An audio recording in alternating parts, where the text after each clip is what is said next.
कुछ दिनों की छुट्टियों में मैं, अनिरुद्ध, अपने काका जी के यहाँ गया हुआ था, जो अरुणाचल प्रदेश के एक शांत और सुरम्य गांव जीरो में रहते हैं। काका जी की एक बेटी है, नेहाया, जिसकी उम्र करीब 22 साल है। नेहाया को देखकर कोई भी पहली ही नज़र में ठहर जाए। उसकी मुलायम रंगत, नाजुक नैन नक्श और होठों पर ठहरी एक हल्की मुस्कान में ऐसा आकर्षण था जो सीधे दिल को छू जाता। जीरो की ठंडी, ताज़ा हवाओं में कुछ तो था जो दिल को बार बार उसी ओर खींच लाता जहाँ नेहाया मुस्कुरा रही होती। हर सुबह मैं काका जी के पुराने लकड़ी के घर की खिड़की से बाहर देखता तो दूर देवदार के जंगलों के बीच नेहाया की हल्की सी झलक दिख जाती। कभी छोटे बगीचे में ट्यूलिप्स को पानी देती तो कभी गांव की सक्रिय पगडंडियों पर अपने छोटे झोले के साथ चलते हुए। एक दिन सुबह की हल्की धूप में जब मैं आंगन में बैठा चाय पी रहा था, नेहाया मेरे पास आई। उसके हाथ में कुछ जंगली फूल थे जो उसने पास की घाटी से तोड़े थे। ये जीरो की खासियत है, उसने मुस्कुराते हुए कहा, हर मौसम में कुछ अलग खिलता है। मैंने फूलों की ओर देखा और फिर उसकी आंखों में जैसे दोनों में ही कुछ अनकहा छिपा हो। तुम हर सुबह पहाड़ों में जाती हो? मैंने पूछा। हाँ, अकेले चलना अच्छा लगता है। लगता है जैसे पहाड़ कुछ कह रहे हो, उसने हल्के स्वर में जवाब दिया। उस दिन हम दोनों साथ गांव के उस पार बहती नदी तक गए।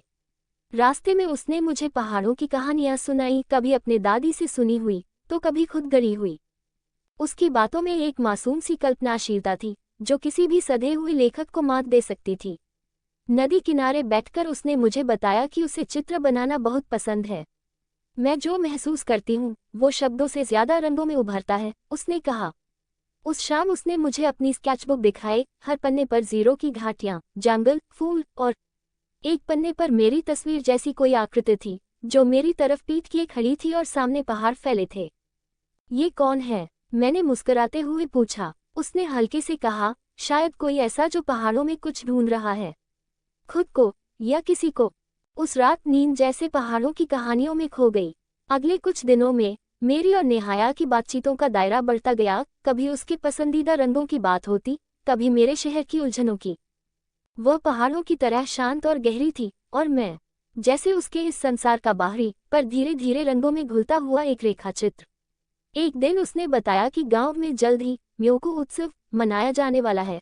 अरुणाचल की एक पारंपरिक लोक उत्सव जिसमें गांव के लोग रंग बिरंगे परिधान पहनते हैं, बांस के वाद्य बजते हैं और रात को अलाव जलाकर नृत्य होता है। तुम रहोगे ना तब तक? उसने पूछा। अगर तुम्हारी ये कहानियां और ये घाटियां मुझे यहाँ रोक पाएं तो शायद हमेशा के लिए, मैंने मजाकिया लहजे में कहा, लेकिन उसकी मुस्कान कुछ पल को थमी रही। म्योकू के दिन नेहाया पारंपरिक मिश्मी पोशाक में आई, गहरे नीले रंग की पोशाक, सिर पर बुनाई से बना एक मुकुट और गले में रंग बिरंगे मणिकों की माला। वह किसी लोककथा की रानी जैसी लग रही थी। उस शाम हम दोनों ने बांस की बांध से बनी चौपाल में साथ बैठकर लोकगीत सुने। अलाव की आग में जब उसके चेहरे की रोशनी नाच रही थी, मैंने धीमे से पूछा, नेहाया, अगर मैं फिर आऊं, क्या तुम इंतजार करोगी? उसने मेरी आंखों में देखा और पहली बार उसकी मुस्कान की जगह एक खामोश हाँ थी। त्योहार की रात खत्म हो गई, लेकिन हमारे बीच कुछ नया शुरू हो गया था। शायद एक वादा, या शायद वो एहसास जो शब्दों से परे था। म्योकू के बाद के दिन कुछ धीमे पड़ गए थे। त्योहार की रौनक अब यादों में रह गई थी और मेरे लौटने का दिन करीब आ गया था। जीरो की वो सुबह जब मेरा सामान बन चुका था, कुछ अलग सी थी, सर्द पर भीतर ही भीतर गर्माहट से भरी। नेहाया मुझे छोड़ने गांव के बाहर तक आई। रास्ते भर हम चुप थे, जैसे शब्दों की कोई जरूरत ही नहीं थी। आखिरी मोड़ पर पहुंचकर उसने अपनी स्केचबुक से एक पन्ना फाड़कर मुझे दिया। इसे मत खोना, उसने कहा। वो एक चित्र था, हम दोनों एक पहाड़ी के किनारे बैठे, नीचे बादलों का सागर पसरा हुआ था। नीचे कोने में एक छोटा सा वाक्य लिखा था, जो चीजें पहाड़ों में मिलती हैं वो शहरों में ढूंढना बेकार होता है।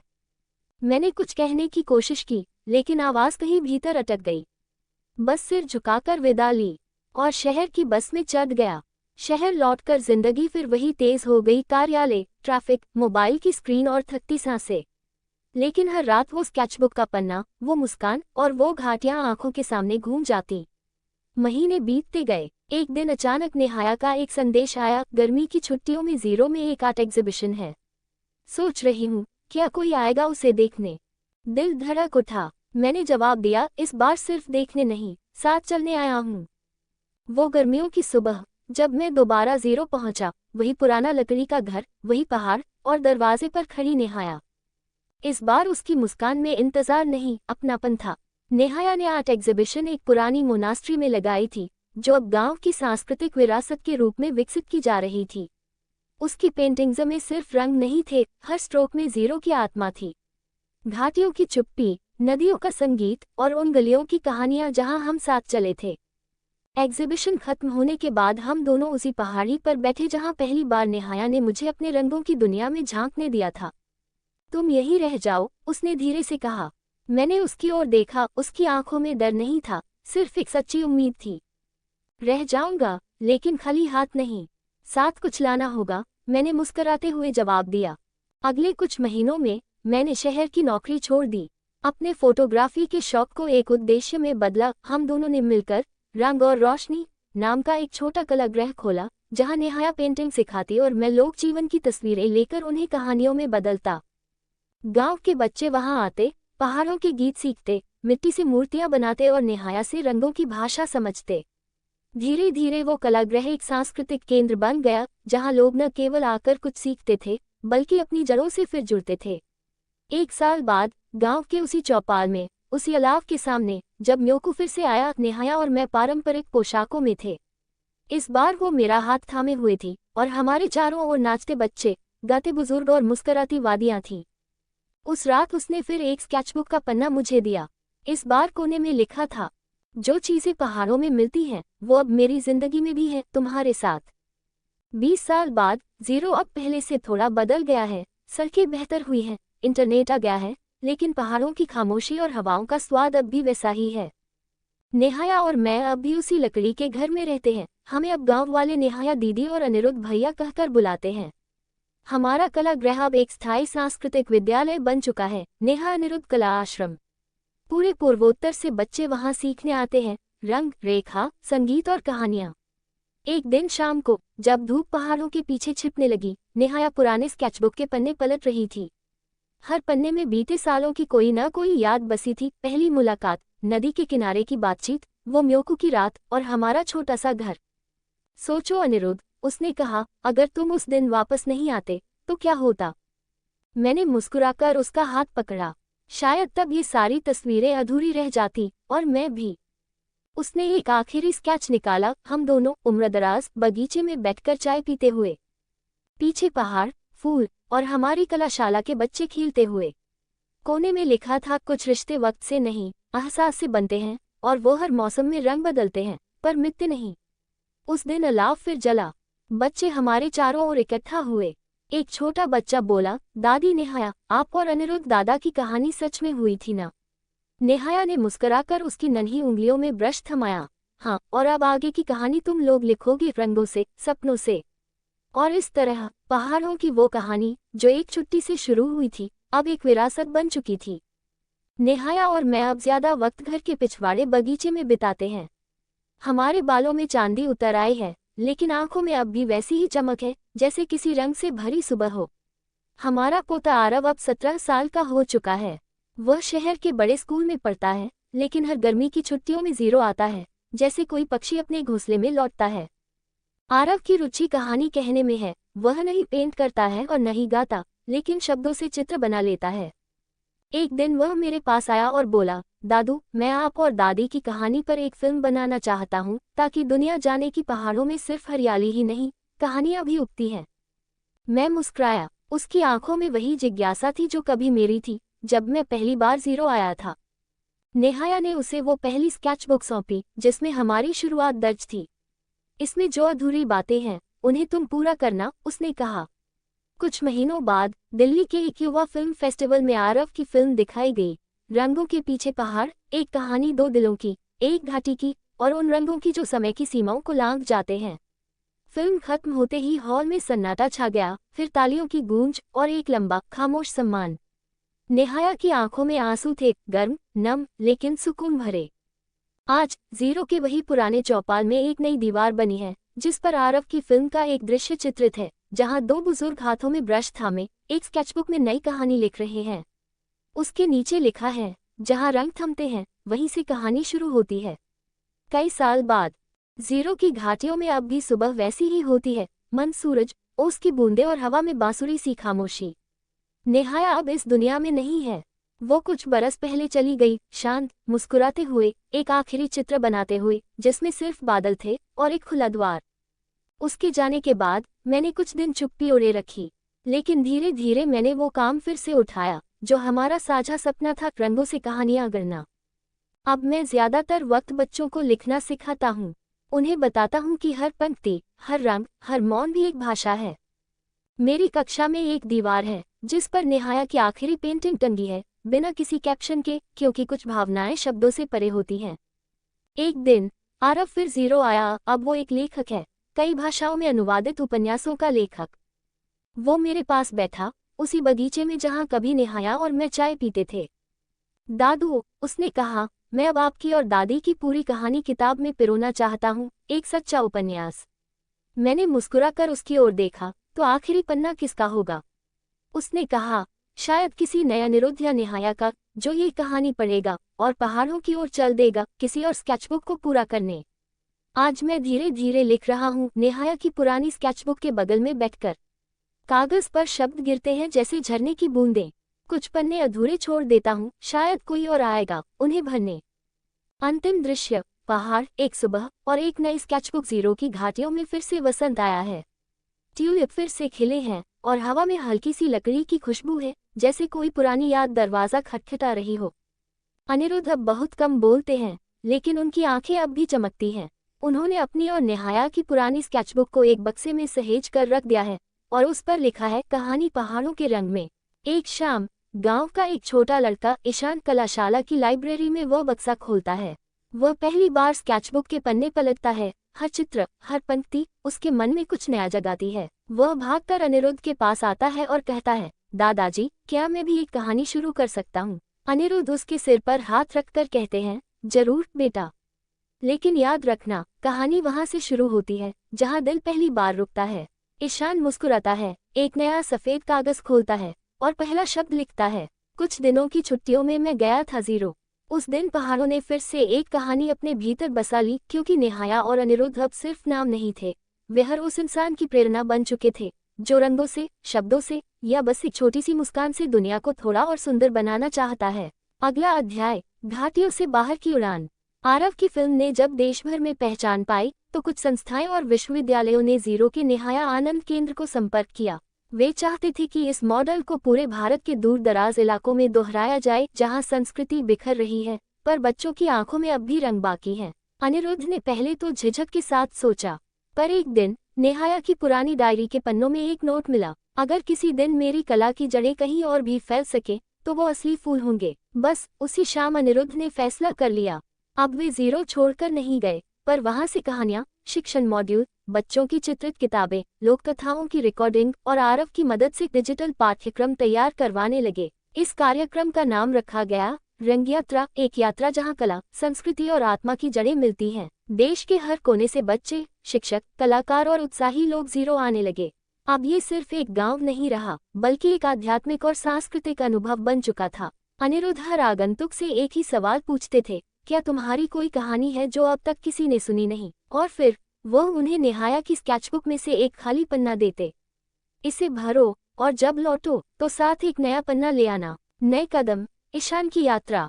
ईशान अब 11 साल का हो चुका था। वह हमेशा अपनी दादी और दादाजी के साथ कक्षाओं में बैठता था, लेकिन उसे लगता था कि उसका रास्ता कहीं और है। वो कुछ अलग चाहता था। उसे पहाड़ों की पुरानी कहानियां बहुत प्यारी थीं, लेकिन अब उसे महसूस हो रहा था कि वह कुछ नया करना चाहता है, कुछ जो उसने सिर्फ सुना था, कभी देखा नहीं था। एक दिन जब ईशान ने अनिरुद्ध से पूछा, दादाजी, क्या मैं भी कलाशाला में सीख सकता हूँ? तो अनिरुद्ध मुस्कुराए और बोले, तुमने पहले से बहुत कुछ सीखा है ईशान, अब तुम जो रास्ता चुनोगे वो तुम्हारे कदमों को खुद ढूंढेगा। ईशान ने गहरी सांस ली और तय किया कि अब वह अपनी खोज के लिए बाहर निकलेगा, जीरो से दूर, उस दुनिया को देखेगा जिसे सिर्फ उसने किताबों और कहानियों में सुना था। ईशान की यात्रा बहुत ही साधारण शुरू हुई। पहली मंजिल के तौर पर वह उत्तर भारत के एक छोटे से गांव में पहुंचा, जहां एक कला विद्यालय था जो लोक कलाओं को एक नई दिशा दे रहा था। वहां उसका परिचय एक युवा चित्रकार से हुआ जिसका नाम था जसविंदर। जसविंदर ने ईशान को बताया कि कला सिर्फ रंग और रूप नहीं है, बल्कि आत्मा को पंख देने का तरीका है। ईशान के मन में यह विचार घर कर गया। वह वापस जीरो लौट आया, लेकिन अब उसकी आंखों में एक नया सपना था।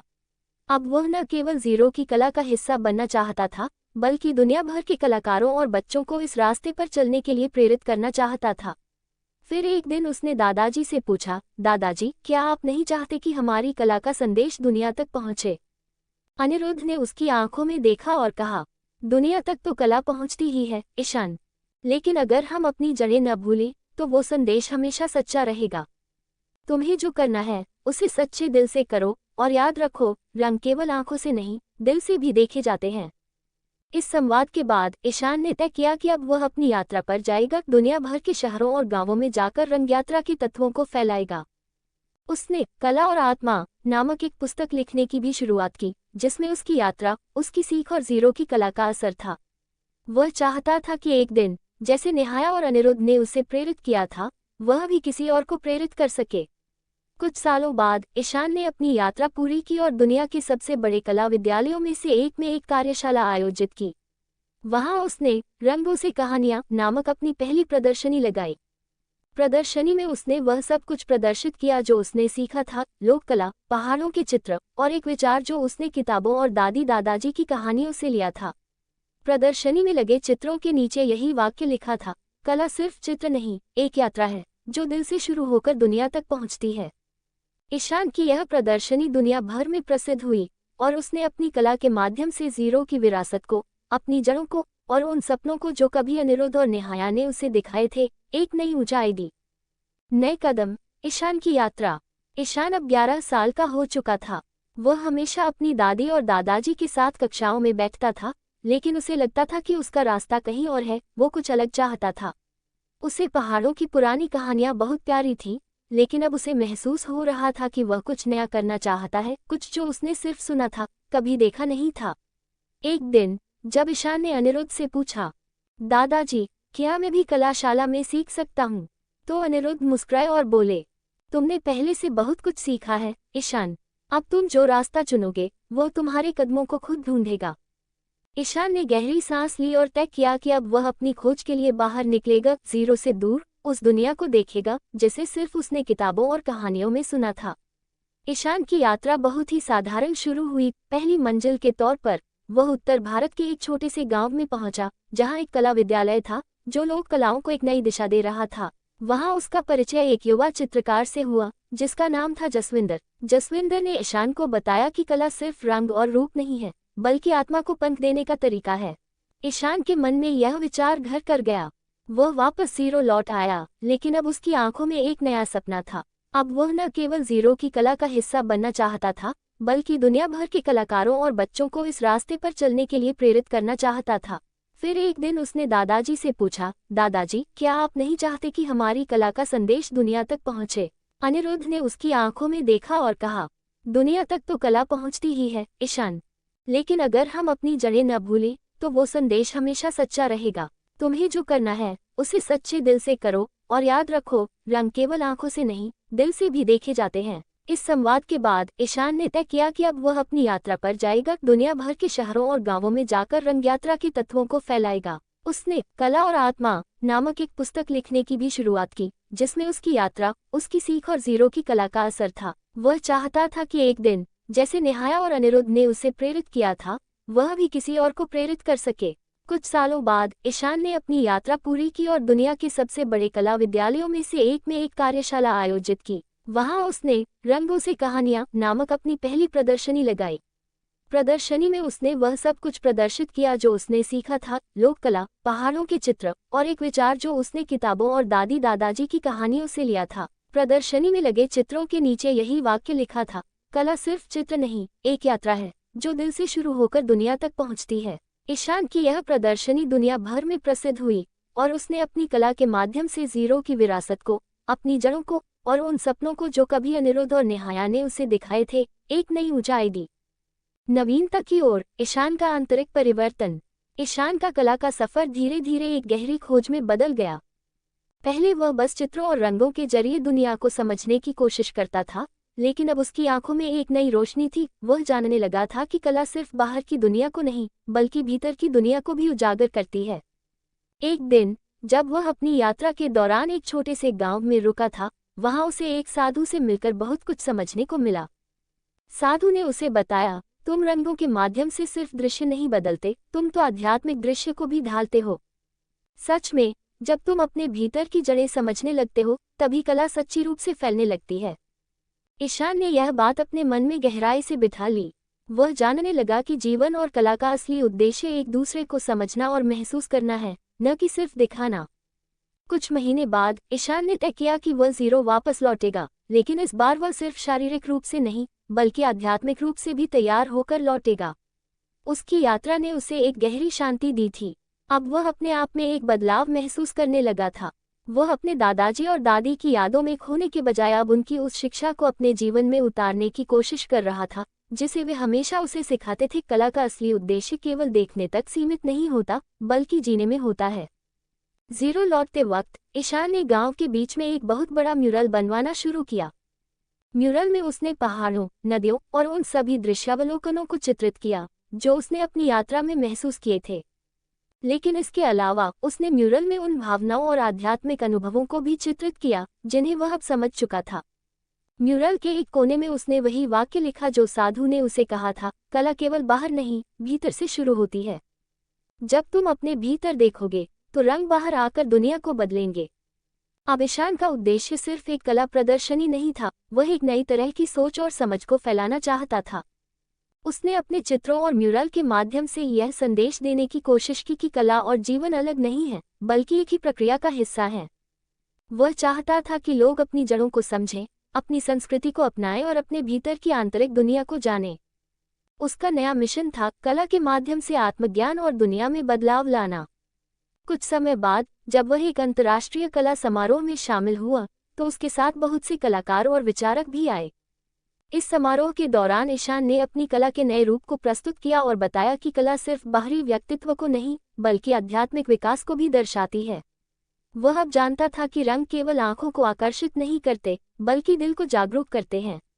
इस कड़ी में ईशान ने अपनी कहानी सुनाई और दर्शकों से कहा, हम सभी की कला एक यात्रा है, जिसमें हम कभी बाहर से और कभी भीतर से सीखते हैं। जो हम देखने की कोशिश करते हैं, वह असल में महसूस करने का तरीका होता है। अब ईशान का नाम सिर्फ एक कलाकार के रूप में नहीं था, वह एक दृष्टिकोण बन चुका था। उसकी कला ने लोगों को न केवल दृश्य अनुभव दिया, बल्कि एक गहरी आंतरिक यात्रा पर भी भेज दिया। ईशान का नया मिशन, समाज में कला की भूमिका। ईशान की कला अब सिर्फ चित्र नहीं रही थी, वह एक गहरी कहानी थी, एक ऐसा रास्ता जो जीवन के हर पहलू को जोड़ता था। उसने अपनी कला के जरिए ये समझाया कि कला सिर्फ दर्शकों को देखने का अनुभव नहीं देती, बल्कि यह समाज को बदलने का एक माध्यम हो सकती है। अब वह न केवल एक चित्रकार था, बल्कि एक विचारक और समाज सुधारक बन चुका था। ईशान ने महसूस किया कि बहुत से लोग अपनी जड़ों और संस्कृति से कट चुके हैं। उन्होंने देखा कि गांवों और छोटे शहरों में बच्चों को कला की शिक्षा सिर्फ तकनीकी रूप से दी जा रही थी, लेकिन उन्हें यह नहीं सिखाया जा रहा था कि कला हमें जीवन के बारे में क्या सिखाती है और कैसे ये हमारी सोच और समझ को बदल सकती है। ईशान ने एक नया प्रोजेक्ट शुरू किया, जिसका नाम था कला से जीवन, जीवन से समाज। इस प्रोजेक्ट का उद्देश्य था दुनिया भर के बच्चों और युवाओं को ये सिखाना कि कला और संस्कृति केवल एक शौक नहीं है, बल्कि ये हमारे विचारों, समाज और जीवन को सकारात्मक रूप से प्रभावित करने का एक तरीका है। वह अब गांव-गांव, शहर-शहर जाकर स्कूलों और विश्वविद्यालयों में कार्यशालाएं आयोजित करने लगा। उसने अपनी कला का उपयोग समाज में बदलाव लाने के लिए किया। उसने बच्चों और युवाओं से कहा, कला सिर्फ आत्म अभिव्यक्ति का तरीका नहीं है, यह एक आंदोलन है। कला से आप अपनी आवाज़ उठा सकते हैं, अपनी पहचान को समझ सकते हैं और उस पहचान को दुनिया के सामने ला सकते हैं। ईशान का काम अब एक आंदोलन का रूप ले चुका था, कला का आंदोलन, जिसमें उसकी कला और विचारों ने लोगों के बीच एक नई जागरूकता पैदा की। उसने गांवों में कला और आत्मा पर कार्यशालाएं शुरू की, जहां लोगों को ये सिखाया गया कि कला उनके जीवन का हिस्सा कैसे बन सकती है और यह उनकी सोच को कैसे बदल सकती है। ईशान के प्रोजेक्ट ने कई बच्चों और युवाओं को अपने भीतर छुपी कला को खोजने का अवसर दिया। कला अब उनके लिए न केवल एक समय बिताने का तरीका थी, बल्कि यह उनके जीवन का हिस्सा बन चुकी थी। एक दिन जब ईशान एक बड़े विश्वविद्यालय में अपनी कार्यशाला के बाद छात्रों से बात कर रहा था, एक छात्र ने उससे पूछा, ईशान भाई, आपने इतनी यात्रा की है, इतने देशों में गए हैं, क्या कभी कोई ऐसी कला या जगह मिली जहां आपको लगा हो कि यह आपको सबसे ज्यादा बदलने वाली है? ईशान थोड़ी देर तक सोचता है और फिर मुस्कुराते हुए जवाब देता है, वो जगह कोई शहर नहीं थी, कोई देश नहीं था।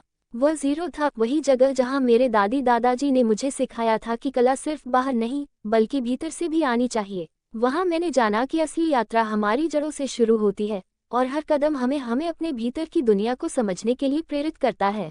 ईशान ने अब दुनिया भर में सैकड़ों कार्यशालाएं की थीं और उसकी किताब कला से जीवन, जीवन से समाज अब बेस्टसेलर बन चुकी थी। उसने सिखाया कि कैसे कला के माध्यम से आत्म साक्षात्कार होता है और यह समाज में बदलाव लाने का एक कारगर उपाय हो सकता है। आखिरकार जब ईशान ने अपनी यात्रा को पीछे मुड़कर देखा तो उसे महसूस हुआ कि उसने कला के माध्यम से न केवल खुद को पहचाना था बल्कि एक पूरी पीढ़ी को ये सिखाया था कि कला उनका सबसे बड़ा हथियार हो सकती है अपने जीवन को बेहतर बनाने के लिए। वह जानता था कि उसकी यात्रा कभी खत्म नहीं होगी, क्योंकि कला जीवन और समाज के बीच की यह कड़ी हमेशा अपने विस्तार की तलाश करती रहती है। अगला अध्याय, एक बड़ा संकट और आत्मिक संघर्ष।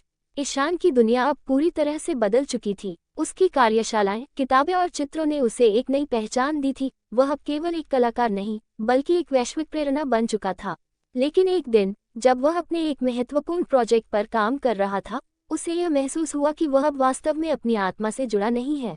वह जो सिखाता था वह खुद से पूरी तरह नहीं जी रहा था। वह अब अपनी कला में वह गहरी आध्यात्मिकता और संवेदनशीलता महसूस नहीं कर पा रहा था जो कभी उसे अपने पहले दिन से प्रेरित करती थी। ईशान ने महसूस किया कि वह अब केवल बाहर के बदलाव पर ध्यान दे रहा था जबकि अपने भीतर का परिवर्तन छोड़ दिया था। उसकी कला में वो पुरानी जादुई भावना कहीं खो गई थी। वह अब स्वयं से पूछने लगा, क्या मैं अब जो कुछ कर रहा हूँ वह सचमुच मेरे दिल से आ रहा है? इस संकट से निपटने के लिए ईशान ने तय किया कि वह कुछ समय के लिए पूरी तरह से एकांत में रहेगा। वह अपने पुराने गांव जीरो लौटने का निर्णय लेता है। उसने तय किया कि वह अब केवल स्वयं से मिलेगा और उस गहरी आध्यात्मिक शांति को फिर से खोजेगा जो उसने अपनी यात्रा के पहले दिनों में महसूस की थी। वह वापस जीरो लौटता है और वही पुराना जंगल, वही पुरानी हवा, वही पहाड़ उसे फिर से गले लगाते हैं। अब वह केवल कला नहीं बल्कि अपनी आध्यात्मिक यात्रा को भी पुनः समझने की कोशिश करता है। जीरो में बिताए कुछ दिनों के बाद ईशान ने एक नई तकनीक विकसित की जिसे उसने कला के माध्यम से आत्म साक्षात्कार कहा। वह इसे एक नई कार्यशाला के रूप में बच्चों और कलाकारों को सिखाता। इस कार्यशाला में वह सिखाता है कि कला सिर्फ दुनिया को देखने का तरीका नहीं है बल्कि यह एक साधन है जिससे हम अपने भीतर के अंधकार से बाहर निकलकर अपने आंतरिक सत्य को पहचान सकते हैं। इस दौरान ईशान ने अपनी कला को अब नया दृष्टिकोण दिया। उसकी कृतियां अब सिर्फ बाहरी संसार के दृश्य नहीं थी बल्कि वह अपने भीतर की आत्मा को दिखाती थी। उसकी पेंटिंग्स अब उसकी पूरी यात्रा और उस संघर्ष को दर्शाती थी जो उसने खुद से किया था। ईशान अब जानता था कि कला सिर्फ आत्मा अभिव्यक्ति नहीं है बल्कि यह एक साक्षात्कार है अपने आप से, अपने भीतर की सच्चाई से। यही सच्ची कला है। और जब हम अपनी कला के द्वारा इस साक्षात्कार को करते हैं तो हम न केवल अपने भीतर के रंगों को महसूस करते हैं बल्कि हम दुनिया के रंगों को भी सही ढंग से देख पाते हैं। ईशान का आध्यात्मिक संघर्ष अब समाप्त हो चुका था। उसने अपनी कला को अपनी आत्मा के साथ पूरी तरह से जोड़ लिया था। वह अब जानता था कि बाहरी परिवर्तन तभी संभव है जब हम अपने भीतर का परिवर्तन समझ पाते हैं। यही उसका असली संदेश था। ईशान ने अपने जीवन को एक नई दिशा दी। वह अब केवल कला नहीं सिखाता था बल्कि वह जीवन के हर पहलू को कला के रूप में देखने की कोशिश करता था। उसने ये समझ लिया था कि हर व्यक्ति की अपनी यात्रा होती है और यह यात्रा कभी समाप्त नहीं होती। हर दिन एक नया अध्याय होता है और हर कदम एक नई खोज होती है। वह अब अपने हर चित्र, हर पंक्ति, हर रंग में आध्यात्मिकता और जीवन के सत्य को उकेरता था। उसकी कला ने उसे न केवल बाहरी दुनिया से बल्कि अपने अंदर की दुनिया से भी जोड़ा था। ईशान अब जानता था कि कला का असली उद्देश्य दूसरों को नहीं बल्कि खुद को पहचानना है। जब हम खुद को समझ लेते हैं तभी हम दुनिया को अपने सच्चे रंगों से रंग सकते हैं। और इस तरह ईशान की यात्रा, जो कभी केवल कला की यात्रा थी, अब एक गहरी आध्यात्मिक यात्रा बन चुकी थी जो उसे हमेशा एक नया दृष्टिकोण देती रही। अगला अध्याय, ईशान की आत्मिक गहराई।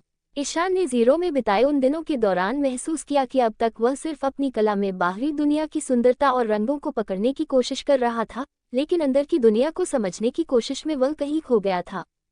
वह अब जानता था कि अगर वह अपनी कला से सच्ची गहराई चाहता है तो उसे पहले अपने भीतर के सत्य को समझना होगा। वह एक दिन अपने दादी दादाजी के पुराने घर के आंगन में बैठकर सोचने लगा कि आखिर कला में क्या वो जादू था जो उसे हमेशा खींचता था। क्या ये सिर्फ रंगों और रूपों तक सीमित था या फिर इसका संबंध कहीं गहरे आध्यात्मिक अनुभव से था। ईशान ने तय किया कि अब वह केवल रंग और रूपों से बाहर निकलकर अपनी कला में भावना और विचारों को पेंट करेगा। वह चाहता था कि उसकी कला उसकी भीतर की यात्रा को दर्शाए, उसकी आत्मा के रंगों को। ईशान ने इस नई सोच को अपनी कार्यशालाओं में भी लागू किया। उसने ये सिखाया कि कला केवल एक साधन नहीं है, बल्कि आत्मिक स्तर पर आत्म साक्षात्कार की प्रक्रिया हो सकती है। वह बच्चों और युवाओं से कहता, आप जो कुछ भी महसूस करते हैं वही आपकी कला है। अपने भीतर की आवाज़ को पहचानें और उसे रंगों में बदलें। जब आप अपने आप को सच्चाई से देखते हैं तो हर रंग में एक कहानी छुपी होती है। लेकिन ये यात्रा आसान नहीं थी। ईशान को लगातार एक भीतर की शांति की तलाश थी। उसकी कला अब उस अंतर्दृष्टि का प्रतिनिधित्व बन चुकी थी जो वह अपने भीतर ढूंढ रहा था, लेकिन कभी कभी वह महसूस करता था कि वह पूरी तरह से अपने आप को समझ नहीं पा रहा है। इसी दौरान एक रात जब वह अपनी कार्यशाला से वापस लौट रहा था, उसने एक बूढ़े व्यक्ति को देखा जो चुपचाप एक पेड़ के नीचे बैठा था। वह व्यक्ति अपनी आंखें बंद किए हुए था और बस शांत था। ईशान ने उसे देखा और उसके पास बैठ गया। उसने धीरे से पूछा, आप क्या कर रहे हैं? बूढ़ा व्यक्ति मुस्कुराया और कहा, मैं बस महसूस कर रहा हूँ। यही असली कला है। इस सरल वाक्य ने ईशान को भीतर से हिलाकर रख दिया। वह बूढ़ा व्यक्ति, जो किसी महान कलाकार की तरह मशहूर नहीं था, वह आध्यात्मिकता और कला को एक साथ जी रहा था। वह समझ गया कि कला का असली स्वरूप केवल देखने और सृजन तक सीमित नहीं है, बल्कि यह महसूस करने का भी एक तरीका है। इस मुलाकात के बाद ईशान ने तय किया कि वह अपनी कला में सिर्फ बाहर की चीज़ों को नहीं दिखाएगा, बल्कि वह अपने भीतर के आंतरिक संसार को भी चित्रित करेगा। उसने एक नई परियोजना शुरू की, भीतर की यात्रा, जिसमें वह अपनी आत्मा के रंगों को उकेरने की कोशिश करेगा। इस परियोजना में उसने अपनी पुरानी कृतियों को भी फिर से देखा और पाया कि वे केवल बाहर के दृश्य तक सीमित थीं, लेकिन अब वह चाहता था कि उसकी कला में भीतर की यात्रा के छिपे हुए आयाम भी सामने आएं। ईशान की यह यात्रा अब केवल एक कला परियोजना नहीं रही, बल्कि यह एक जीवन के प्रति नई समझ का रूप ले चुकी थी। वह जानता था कि यह यात्रा एक गहरी साधना की तरह थी। यह उसे समाज से बाहर नहीं, बल्कि अपने भीतर से जुड़ने का अवसर दे रही थी।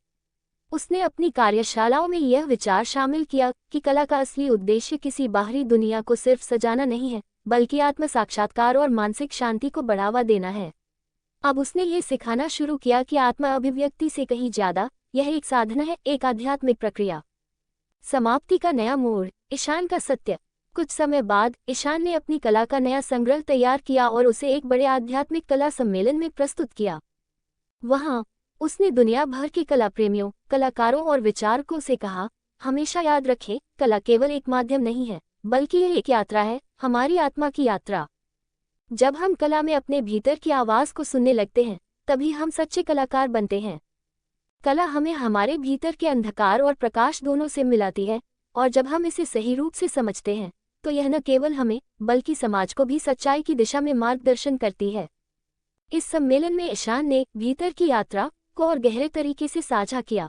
यह एक यात्रा थी जो केवल रंगों और आकारों से आगे बढ़कर आत्मिक अनुभव में बदल चुकी थी। ईशान अब जानता था कि कला और जीवन दोनों एक ही प्रक्रिया है, एक यात्रा जो हमें खुद को पहचानने की ओर ले जाती है। वह इस यात्रा के हर कदम में खुद को और अपने आसपास के लोगों को भी जागरूक करता था। अब ईशान की कला और यात्रा सिर्फ एक कहानी नहीं, बल्कि जीने की कला बन चुकी थी। अगला अध्याय, ईशान का गुरु रूप में उदय। ईशान अब एक ऐसा व्यक्ति बन चुका था जिसे न केवल कला का गहरा ज्ञान था, बल्कि उसने अपनी आध्यात्मिक यात्रा से यह समझ लिया था कि कला सिर्फ दृष्टि का मामला नहीं है, बल्कि यह जीवन को जीने का तरीका है। वह अब अपने अनुभवों और शिक्षाओं को दुनिया के सामने लाने के लिए तैयार था। वह जानता था कि यदि समाज में कला को सही तरीके से समझाया जाए, तो न केवल सृजन का परिदृश्य बदल सकता है, बल्कि जीवन के मूल्यों को भी नया रूप दिया जा सकता है। उसकी कला अब सिर्फ बाहरी रूपों तक सीमित नहीं थी, यह एक गहरी आत्मिक यात्रा का हिस्सा बन चुकी थी। ईशान ने तय किया कि वह अपनी कला को एक गुरु की तरह समाज के हर व्यक्ति तक पहुंचाएगा। एक दिन जब ईशान एक बड़े शहर में अपनी एक कार्यशाला आयोजित कर रहा था, उसने देखा कि वहां लोग केवल कला के तकनीकी पहलुओं पर चर्चा कर रहे थे। कुछ लोग रंगों के संयोजन पर, कुछ रचनात्मकता पर और कुछ केवल चित्रकला की कला विधियों पर बात कर रहे थे। ईशान ने चुपचाप उन्हें सुना और फिर खड़े होकर कहा, कला की केवल तकनीक नहीं होती, कला वह मार्ग है जो हमें अपने भीतर के सच से जोड़ता है। अगर हम केवल बाहरी रूपों और विधियों में फंसे रहेंगे, तो हम कभी भी अपने अंदर की सच्चाई को नहीं देख पाएंगे। कला केवल दिखाने का नहीं, महसूस करने का तरीका है। ये हमें ये सिखाती है कि हम कौन हैं, हम कहाँ से आए हैं और हम कहाँ जा रहे हैं। इस वाक्य ने पूरी कार्यशाला में गहरी चुप्पी ला दी। ईशान ने महसूस किया कि इस प्रकार की सोच और दृष्टिकोण समाज में कितनी कमी थी। वह चाहता था कि लोग केवल कला के बाहरी पहलुओं पर न जाएं, बल्कि वह इसे आध्यात्मिक दृष्टिकोण से देखें। ईशान ने ये कार्यशाला बदल दी और अब वह न केवल चित्रकला के विषय में, बल्कि जीवन और कला के आध्यात्मिक पहलुओं पर भी बात करने लगा। उसने सिखाना शुरू किया कि सच्ची कला वही है जो हमें अपने अंदर की दुनिया को समझने में मदद करे। ईशान ने कला के माध्यम से एक नए जीवन दर्शन की शुरुआत की, जिसमें कला को एक साधना की तरह देखा गया। उसने ये दिखाया कि जैसे हम अपने भीतर के विचारों और भावनाओं से संपर्क करते हैं, वैसे ही हम अपने कला रूपों से भी संपर्क कर सकते हैं। कला और जीवन दोनों को एक यात्रा के रूप में देखा गया, एक यात्रा जिसमें हर कदम आत्मा के करीब ले जाता है। ईशान ने अपनी कार्यशालाओं में यह अनूठा पहलू जोड़ा, कला का उद्देश्य केवल सुंदरता नहीं है, बल्कि यह सत्य की खोज का एक रास्ता है। जब हम अपने भीतर के अंधकार को पहचानते हैं, तो ही हम उसे अपने चित्रों में उजागर कर सकते हैं, और यही कला समाज को बदलाव की दिशा में प्रेरित करती है। ईशान के इस दृष्टिकोण ने उसे एक नए गुरु के रूप में स्थापित किया। अब लोग उसे केवल कलाकार नहीं, बल्कि एक आध्यात्मिक शिक्षक के रूप में देखने लगे थे। उसकी कला में न केवल दृश्यात्मक सुंदरता थी, बल्कि यह गहरे जीवन संदेश भी देती थी। कुछ महीनों बाद ईशान ने अपनी कला के माध्यम से एक आध्यात्मिक आंदोलन की शुरुआत की। इसका नाम था आंतरिक कला, जिसमें कला के माध्यम से आत्मज्ञान प्राप्त करने की प्रक्रिया को साझा किया जाता था। इस आंदोलन का उद्देश्य था आध्यात्मिक जागरूकता और जीवन में संतुलन लाना। ईशान के आंदोलन में दुनिया भर से लोग शामिल होने लगे। वह अब अपनी कला और विचारों के साथ सभी उम्र के लोगों को ये समझाता था कि जीवन के हर पहलू में कला समाहित है और इसे एक गहरे आध्यात्मिक उद्देश्य के साथ जीने की आवश्यकता है। ईशान ने अब अपनी कला में एक नई दिशा दिखाई। वह रंगों के माध्यम से सिर्फ दृश्य नहीं बनाता, बल्कि वह भावनाओं, विचारों और आत्मिक प्रक्रियाओं को भी दर्शाता था। उसकी कला अब न केवल दृश्यों तक सीमित नहीं थी, बल्कि यह आध्यात्मिक यात्राओं को भी व्यक्त करने का एक साधन बन चुकी थी। वह जानता था कि अब उसका उद्देश्य न केवल कला को लोगों तक पहुंचाना था, बल्कि उन्हें आध्यात्मिक मुक्ति का रास्ता भी दिखाना था। समाप्ति का नया मोड़, ईशान का अंतिम संदेश। कुछ समय बाद ईशान को एक बड़ा पुरस्कार मिला, सामाजिक कला के लिए वैश्विक पुरस्कार। लेकिन इस पुरस्कार के बारे में उसे कोई विशेष उत्साह नहीं था। उसे लगा कि वह जो कर रहा था, वह किसी पुरस्कार के लिए नहीं था। उसका असली उद्देश्य था दुनिया को कला के माध्यम से एक सार्थक जीवन जीने की प्रेरणा देना।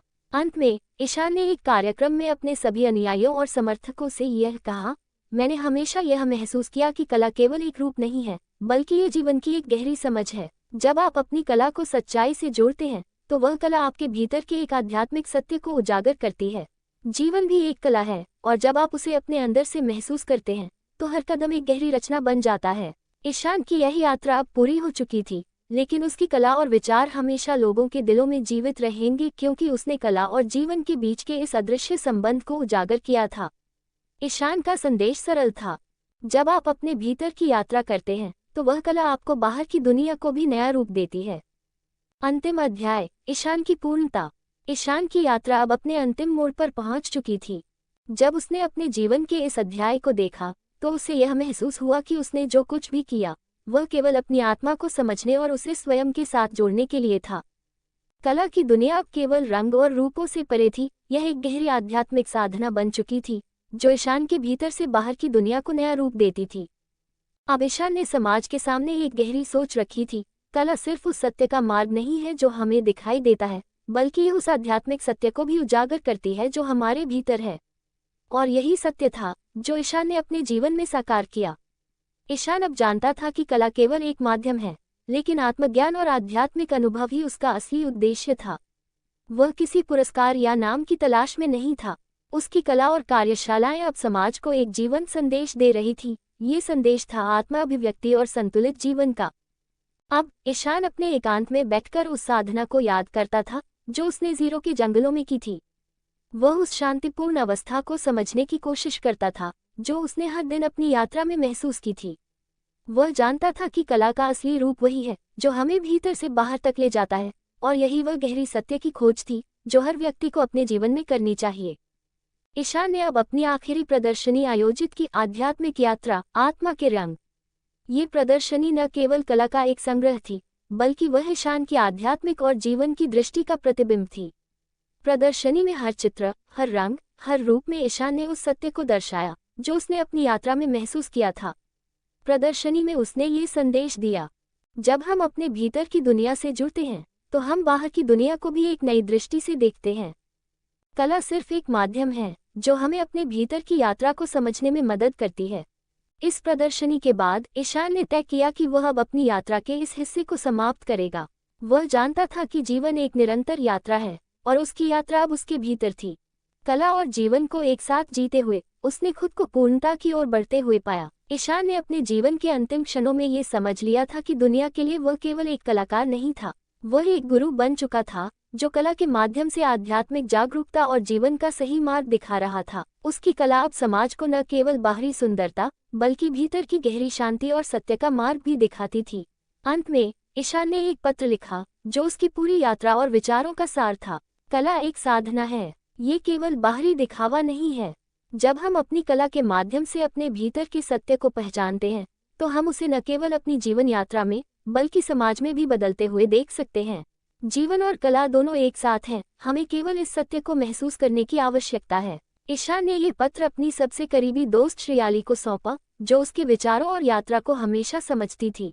ईशान जानता था कि उसकी कला और उसकी यात्रा अब श्रेयाली के माध्यम से दुनिया में फैल जाएगी। उसका संदेश जीवित रहेगा, उसका सत्य शाश्वत रहेगा। ईशान का जीवन अब पूरी तरह से पूर्ण था।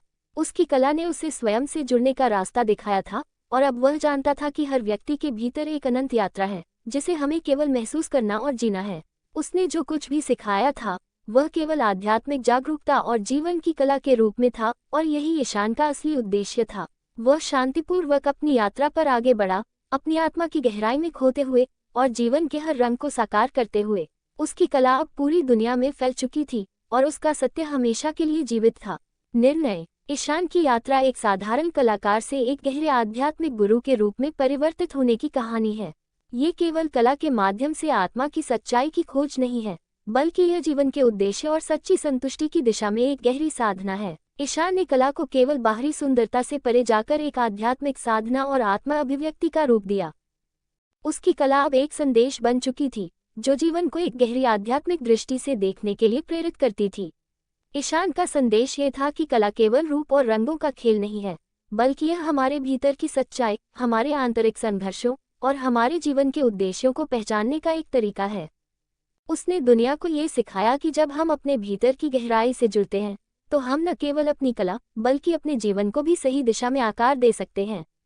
ईशान का जीवन एक निरंतर आध्यात्मिक यात्रा था और उसने अपनी कला के माध्यम से समाज को ये बताया कि कला और जीवन दोनों एक साथ जुड़ी हुई हैं। अपनी कला के माध्यम से ईशान ने जो संदेश दिया वह आज भी जीवित है। जीवन की सच्चाई को केवल बाहरी रूपों से नहीं बल्कि अपनी आंतरिक यात्रा से महसूस करना चाहिए। सारांश: ईशान की कहानी एक युवा कलाकार की संघर्षपूर्ण यात्रा है जो अपने कला रूपों के माध्यम से आत्मा की सच्चाई और जीवन के उद्देश्य को खोजता है। जीरो में बिताए गए दिनों के दौरान वह अपनी कला को केवल बाहरी दुनिया के रंगों तक सीमित नहीं रखता बल्कि उसे अपनी आंतरिक यात्रा का हिस्सा मानता है। कला के माध्यम से वह ये समझता है कि कला एक साधना है जो आत्म साक्षात्कार की ओर ले जाती है। वह अपने अनुभवों और विचारों को दुनिया के सामने रखने के लिए न केवल एक कलाकार बल्कि एक गुरु के रूप में उभरता है। उसकी कला समाज को केवल बाहरी सुंदरता नहीं बल्कि जीवन को एक गहरी आध्यात्मिक दृष्टि से देखने की प्रेरणा देती है। ईशान का उद्देश्य न केवल कला सिखाना था बल्कि जीवन को एक साधना के रूप में जीने की कला भी सिखाना था। उसकी कला और विचारों ने समाज में बदलाव की दिशा में एक महत्वपूर्ण योगदान दिया। अंततः ईशान ने ये सिखाया कि सच्ची कला और जीवन दोनों में आध्यात्मिक साक्षात्कार और आत्मा की संतुष्टि का होना जरूरी है। ईशान की यात्रा अब समाप्त हो चुकी थी, लेकिन उसका संदेश और कला जीवन की एक गहरी और अर्थपूर्ण दृष्टि का प्रतीक बने रहे। कहानी अच्छा लगे तो लाइक, शेयर और कमेंट जरूर करें। इस संदेश के साथ कहानी का समापन एक प्रेरणादायक और सकारात्मक नोट पर होता है। इस तरह से हम पाठकों से जुड़ने का एक तरीका अपनाते हैं जो उन्हें कहानी के प्रभाव को साझा करने के लिए प्रेरित करता है। आपका इस यात्रा में साथ देने के लिए धन्यवाद।